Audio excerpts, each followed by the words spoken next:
सराहनीय कार्य कर रही है।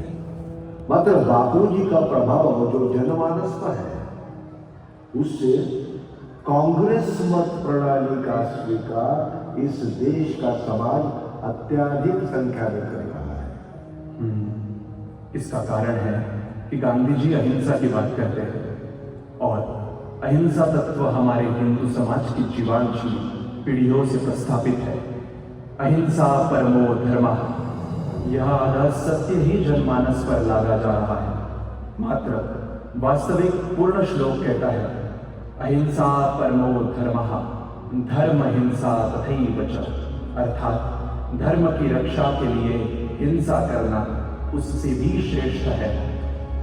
अहिंसा को ठीक प्रकार से समझना ही, हिंसा का तात्पर्य है अन्यायपूर्वक उत्पीड़न।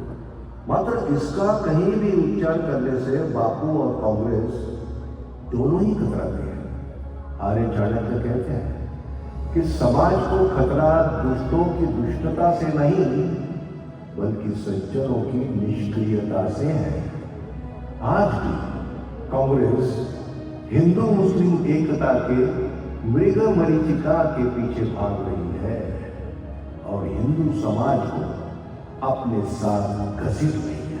हिंदू महासभा इसी दिवा स्वप्न से हिंदू समाज को बाहर निकाल जागरूक करना चाहती है।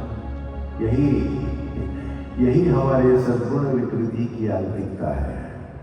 दास्यता का मूल कारण ही हमारी संवेदनशीलता है। इतिहास यही कहता है कि हम दूसरों के प्रशस्ति के लिए इतने अधिक निष्ठा रखते हैं कि अपनों को दुर्लक्षित कर देते हैं।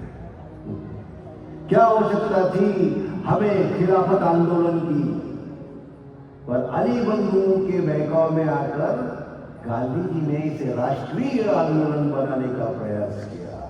इसी का विरोध हिंदू महासभा करते आ रही है। मात्र हिंदू जनमानस आज भी आंखें मूंद कर बैठा है। यही मेरे चिंतन का विषय है। अहिंसा का स्थायी भाव मेरे भी मन में है। मैंने कभी सपने में भी अवांछित हिंसा का समर्थन नहीं किया, किंतु अहिंसा का अर्थ कायरता है तो मेरा उसे विरोध है।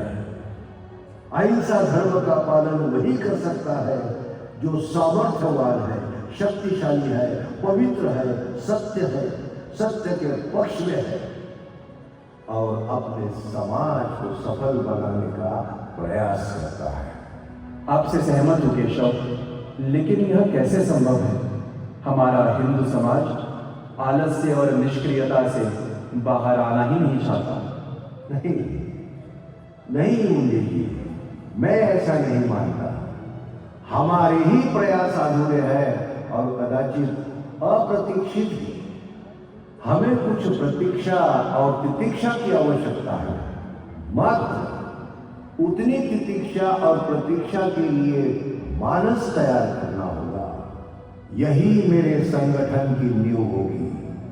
मैंने स्वर्गीय लोकमान्य जी, अरविंदो घोष और अभी तात्याराव सावरकर जी से जो संवाद किया है, वही मेरे चिंतन का अनुमंडल है।